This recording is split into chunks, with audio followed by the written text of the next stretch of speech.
Hello and welcome to the Week in Review, a recap of your weekly headlines on the Western Slope. I'm Chad Roderick. On Saturday, December 6th, the Central High School wrestling team were in Lakewood for a tournament when an SUV crashed into their school bus. Now, their bus was driving northbound on Kipling Parkway as the bus attempted to turn left on the westbound West 6th Avenue. They were struck by an SUV that was traveling southbound on Kipling at a very high rate of speed. In all, 16 victims were taken to area hospitals for various injuries ranging in severity. On the evening of December 11th, 22-year-old Andrew Logan Miller of Denver was arrested for his involvement in the crash. Miller was the driver of the SUV that hit the school bus. He has been arrested for 7 counts of suspicion of committing vehicular assault, speeding 40 miles per hour or more over the speed limit, reckless driving, 2 counts of child abuse, reckless endangerment, among other charges. Miller is currently being held at the Denver County Jail and is awaiting transfer to the Jefferson County Jail. It is believed that speed played a major role in the crash. Several victims from the suspect's SUV and the school bus remain in the hospital. And another crash took place this week, this time along Patterson Road when the driver of a Jeep crashed into a dental office. Marge Tobin has more. Early on Wednesday morning, the Grand Junction Police Department responded to a fatal crash that took place behind me here, where the driver of a Jeep crashed into this dental office. The crash took place just after 6 a.m. at 2687 Patterson Road near 12th Street. Officers say the driver was traveling westbound, crossed into oncoming traffic, and crashed into the Michael S. Ryan dental office. Investigators believe the driver suffered a medical emergency before impact. No one inside the building was hurt, but despite immediate life-saving efforts, the driver died at the scene. The roadway is reopened, and the Mesa County Coroner's Office will release the identity of the driver once the family has been notified. Now, Patterson Road has been a place for many serious crashes, and safety advocates say incidents like this show how quickly emergencies behind the wheel can escalate. Accidents do happen, especially as regards a medical emergency. In the first place, if you have a known medical condition that may impact your driving and that you've talked to a doctor about or that your loved ones have talked to a doctor about, you have an obligation to take steps to make sure you can drive safely. And if you can't, then unfortunately driving might not be the best option for you. So these are typically going to be chronic conditions, right? The true accident here might be somebody has a grave and serious medical emergency and had no expectation that it could happen. It's sudden. It's not something that they were aware of. The typical is a heart attack or a stroke or seizure of some type. If you're in that situation, to the extent that you can, slow down, pull to the side of the road, turn your flashers on, call 911, but all of that is predicated upon you having the wherewithal and the ability to do that, which isn't always the case. McKinley also wanted to remind the community to be aware before getting behind the wheel. Being mindful of speed, being mindful of traffic control devices, slowing down, never looking at your phone, knowing your surroundings, being an attentive, engaged driver is so important because things can happen, right? The core of any crash is that something unexpected has happened, and only when you're fully engaged in the act of driving can you be able to make those safe choices. Marge Tobin, Fox 4 News. On Thursday, President Trump announced on Truth Social he is granting former Mesa County Clerk and Recorder Tina Peters a full pardon despite being behind bars on state charges. And the state of Colorado is responding to the news. Kyle Kawamoto has more on this developing story. As to jury verdict, as to count 1, we, the jury, find the defendant Tina Peters guilty of count number 1, attempt to influence a public servant. Just a little over a year ago, this was part of the verdict for former Mesa County Clerk and Recorder Tina Peters, who was found guilty and sent to 9 years in prison. Fast forward to Thursday night, the president wrote on Truth Social slamming Democrats and said they were relentless in their targeting of Peters, and stated at the end saying, "I am granting Tina a full pardon for her attempts to expose voter fraud in the rigged 2020 presidential election. However, there is one problem. President Trump can't actually pardon Peters." The U.S. Constitution says that the president has the authority to pardon people for crimes against the United States, which is interpreted as federal crimes that were brought in U.S. District Court. These were crimes that were against the state of Colorado, and only the top executive of the state of Colorado has the authority to pardon that, which is at the current time Governor Polis. The governor responded to the post stating in part, "No president has jurisdiction over state law nor the power to pardon a person for state convictions. This is a matter for the courts to decide, and we will abide by court orders." We reached out to the Colorado Department of Corrections for a comment on the matter. They declined an interview at this time, but sent us a statement saying, quote, The Colorado Department of Corrections is aware of the recent social media post by the president. Ms. Peters is currently serving a sentence imposed by the District Court of Mesa County for violations of Colorado state law. We have no further information, end quote. We need to make sure that we live under the rule of law and that we acknowledge what facts are facts. After the 2020 election, there were so many different efforts in court to suggest the election was somehow improper. They all failed. The courts of law need to follow the facts. I spoke with Secretary of State Jenna Griswold to get her reaction on the matter. She said the president has tried different ways to free Peters, including the DOJ threatening Colorado and seeking her federal transfer. If Trump had the authority to pardon her, he would have done it right off the bat. Tina Peters is one of the last people serving time in seeing justice for her efforts to undermine American elections. Legal officials state that the president can only pardon individuals in the federal system, not in state systems like Colorado. A correctional official will not honor a pardon due to its lack of legal effect. Pardons are serious decisions meant for justified cases. Claims of political motivation are dismissed, and Peters' actions were not required for election record protection. In other news, new laws enacted in Montrose banning public camping have raised a flurry of legal and ethical concerns for the city's unhoused community. In this investigative report, Ariana Boss looks for answers to this question. In a city where sheltering in a public place could land you in jail, where are people experiencing homelessness supposed to go? A shovel, a hard hat, and a broom. This is what you were talking to the judge about, right? Yeah, well, we had to distinguish what junk and stuff were. How did you distinguish it? Well, all of this is my stuff. You can call it junk if you want, but it's not junk, because I will use it. Everything Steve-O owns has a purpose. How do you eat this without a microwave or a pot? That right there. Right here. I go find an outlet and I look at boil that. water Okay. about 3 minutes, and when I don't have that, I will use hairdryer. But Steve-O and others living on the streets of Montrose fear that using survival items on freezing winter nights will get them sent to jail. Those items, a blanket and a tent. The tent will save you because out here, you know, people that aren't out here like all day long don't realize how just having it like this, your hands get so cold and you don't feel it, you don't know it. In November of 2024, the city of Montrose enacted new laws banning unauthorized camping, put in place, city officials say, to address a rise in public property damage.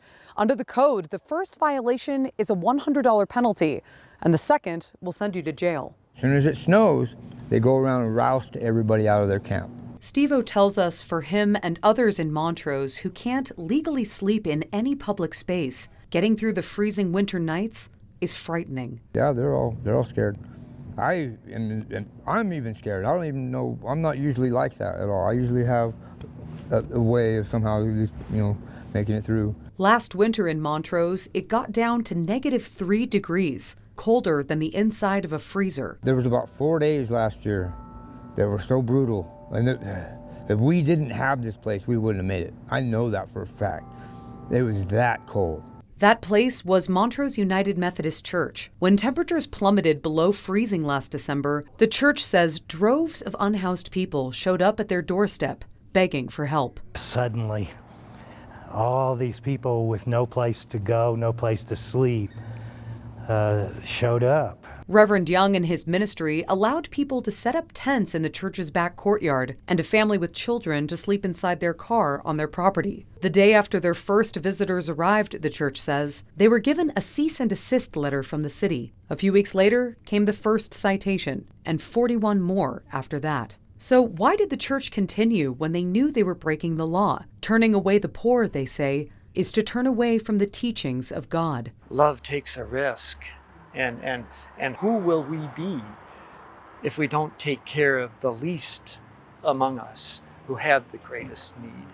But that risk came at a price. The city sued the church in municipal court and won, resulting in a $1,000 fine for storing litter and probation with suspended fines for nuisance and zoning violations. At trial, witnesses described large amounts of refuse around the encampments, poor sanitation, unlawful cooking, and trash everywhere. I get all of the concerns that they raised, but every one of those things had solutions, if we just had a little help. To have a challenge or to have an addiction or something shouldn't mean that you freeze to death. When asked where people experiencing homelessness can shelter in Montrose, a spokesperson for the city told us there were two places, Lighthouse Shelter and the Brown Center.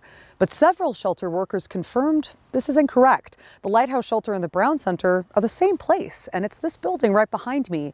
Due to lack of funding, we're told Lighthouse can now only afford to open 5 days a week. And if they don't receive more funds in the next month and a half to 2 months, they may have to close their doors for good. Reverend Young says their church is proud to be guilty of helping unhoused people, but it would be violating the terms of their probation if they offer the use of their courtyard again this winter season. The days of sheltering at United Methodist Church are gone, which means for Steve-O and the estimated hundreds like him experiencing homelessness in Montrose, including over 100 children, the question remains, where are they supposed to go? There's just not an answer for that. There is no place. And it's just such a helpless feeling, having to say to people over and over again, I know, I'm so sorry, you're right, I understand, but I'm sorry, I'm getting emotional. I understand, but I don't have any answers for you. Ariana Boss, Fox 4 News. And a Fruita resident was banned from the cannabis industry and fined $75,000 on Wednesday, December 10th for allegedly marketing cannabis products as federally legal hemp. Ariana Boss spoke with Attorney General Phil Weiser, who led the charge against Foxhole Farms. Fruita resident Dane Snover started his cannabis company Foxhole Farms 6 years ago. On Wednesday, the Colorado Attorney General banned him from the industry forever. This product was being marketed, available to the public, available to minors, and it was being marketed as one thing, but it was really something else. The company came under investigation for reportedly misrepresenting their products as industrial hemp when they were actually marijuana. The consequences for consumers, Weiser says, are highly dangerous. When people are not told about THC in a product, and they would drive having no idea they're driving an influence, that's a danger. The website, they say, sold products promising a less than 0.3% Delta-9 THC content, the psychoactive ingredient in marijuana, when they actually contained much more. Reports also showed products promising levels of ingredients that weren't actually present, and other labs, they say, tested positive for toxicity. It also had dangerous pesticides in the product that's harmful to human health, and those weren't disclosed. Not only did the site not have adequate age verification, the lawsuit says, but it is alleged the products were being marketed using stock photographs of candy from other companies. It's also dangerous for young people to get access to THC because developing brains experience it differently. Snover is banned from the cannabis industry forever and fined $75,000, which could grow to $425,000, totaling $500,000 if he violates the terms of his settlement. If you harm the public health by engaging in deceptive and wrongful conduct, we will hold you to account. Ariana Boss, Fox 4 News. And lawmakers around the nation are focusing on tackling healthcare costs, which are expected to skyrocket. How is that going to affect those who rely on the Affordable Care Act here on the Western Slope? Kyle Kawamoto found out. On this vote, the ayes are 51, the nays are 48. 3/5 of the senators duly chosen and sworn not having voted in the affirmative. The motion is not agreed to. Families in Colorado's 3rd District face rising health insurance costs. Congress is working to temporarily extend premium tax credits to help. Republican Representative Jeff Hurd, who is part of a bipartisan group in Congress, is working to temporarily extend enhanced premium tax credits for affordable health insurance. We're looking at things like income tax, income caps on the tax credits that people would get. We're also looking at anti-fraud measures. Those things are bringing together Republicans and Democrats. According to the Colorado Health Initiative, about 75,000 Coloradans may lose health coverage due to rising costs. Some officials say ending tax credits increase health care costs, benefiting billionaires and corporations. Democratic Senator Michael Bennett tells us the extended Affordable Care Act tax credits will end in 3 weeks, risking a huge increase in health insurance costs for Coloradans. Donald Trump and the Washington Republicans have made it unmistakably clear they have no intention of working with Democrats to extend these tax credits or to ensure working families and small businesses can actually afford the care they need. Congressman Hurd counters that some Republicans support extending enhanced premium tax credits temporarily, but are also considering market-based solutions. He emphasizes directing funds to healthcare consumers, allowing them to make choices. He says the current system rewards volume over value and suggests focusing on patient outcomes instead. My focus is on structural reforms that are going to make healthcare more affordable in the long term. We need to make a system that works for the people who depend on it. Meanwhile, Senator Bennett argues that health care should be a universal right and criticizes Republicans for not supporting the extension of these credits. He also criticizes their lack of serious proposals to lower health care costs. We're paying a ridiculous amount for health care because there's complete lack of transparency in our healthcare system, and no one knows what anything costs. Kyle Kawamoto, Fox 4 News. And some essential forms through Mesa County Public Health will cost you a little more at the start of the new year. Jeff Hinkle breaks down the price increase and what you can expect when you're getting those documents. Birth and death certificates are a vital part of anyone's life. Birth records can be used for things like getting a passport, obtaining a social security card, enrolling in school, registering to vote, things like that. Death records, meanwhile, are the final document a family has for their loved one. These are needed to close bank accounts or settle an estate or satisfy insurance companies, things like that. Starting on January 1st of next year, the certificates are going to cost you a little bit more to get. Fees will increase from $20 to $25 for a first copy of those records, and any additional copies will cost you about $7 more, increasing from $13 to $20. It's a decision that officials say was out of their hands. The Colorado Office of the State Registrar of Vital Statistics makes that decision. Their office actually sets the fee schedule statewide for these records. In fact, it's pretty rare that the prices increase for those records in general. The last time the fees increased was July 1st of 2018. And if you're in need of assistance in paying for those records, Mesa County Public Health says to reach out to a local nonprofit for help. People can contact Mesa County Peace and Justice, and they can provide a voucher. I will point out that it only works with the state office in Denver, not our office, but our team is happy to walk people through that process and answer any questions. Jeff Hinkle, Fox 4 News. This week was Colorado Gives Day, a chance to support nonprofits across the Grand Valley, from community services to scholarships and even emergency veterinary care. Organizations say these donations can change lives. Marge Tobin has more. For more than a decade, Colorado Gives Day has encouraged residents to give where you live. Here in the Grand Valley, more than 60 nonprofits are teaming up to make that mission stronger than ever. Colorado Gives Day is a statewide initiative to really bring awareness of giving where you live, to make sure that the communities that you live in have the resources they need. Thompson says the collaboration has grown from just a handful of nonprofits in 2012 to now more than 60. The Grand Valley Gives collaboration is 60 plus nonprofits who have come together to pool their resources and to just raise awareness of giving where you live. Some of those smaller groups rely heavily on donations to keep programs running, and now new monthly donations are being matched up to $100, with every gift entering donors into a drawing for airline tickets. CMU's foundation is celebrating its 100th year with a scholarship push. We've launched the Century Scholarship, which is a scholarship for students from Western Colorado to come to CMU. And our goal is to raise $10 million.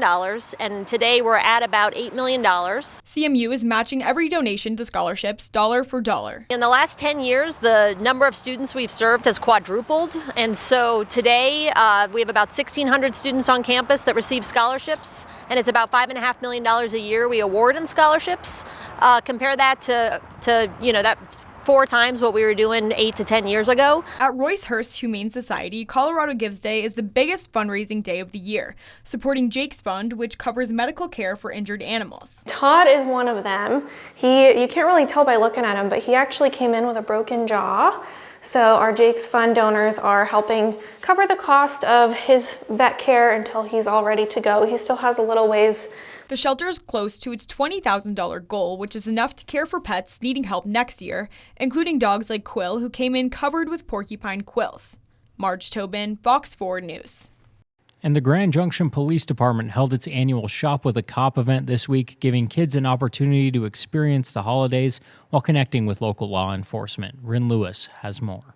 This is our 33rd year with Shop with a Cop doing the program. On Tuesday morning, the Grand Junction Police Department had the first of their 2-day annual Shop with a Cop program. It's for kids and families that may not otherwise have a Christmas. And so we asked the schools to select kids based on who's in the most need of that. Officer Chris Kiefer, who's been doing Shop with a Cop for 3 years, says Shop with a Cop is a great chance for the 5th graders selected to have positive experiences with police. Some of them might be a little hesitant, a little scared of police officers initially, and this is a good way for us to interact with them in a really positive way. Jordan Adams, one of the 5th graders selected, says he had a great day. My experience with Shop with a Cop is really fun. I would say you get fun shopping and think of other people at the same time. And also, you usually get to know people more. It makes me have my heart be filled with joy. And officers Carolyn Naftanil and Taylor Rapp, who spent the day with him, say they had an equally great time. It just means a lot to be able to give Jordan a super positive experience with law enforcement and show him like we're humans under the badge too. Jordan has been so much fun, and I'm just glad that we got to provide a super awesome Christmas, not only for him, but his family as well. Rin Lewis, Fox 4 News. And that does it for the Week in Review. Tune back in every week for a summation of your weekly headlines. I'm Chad Roderick.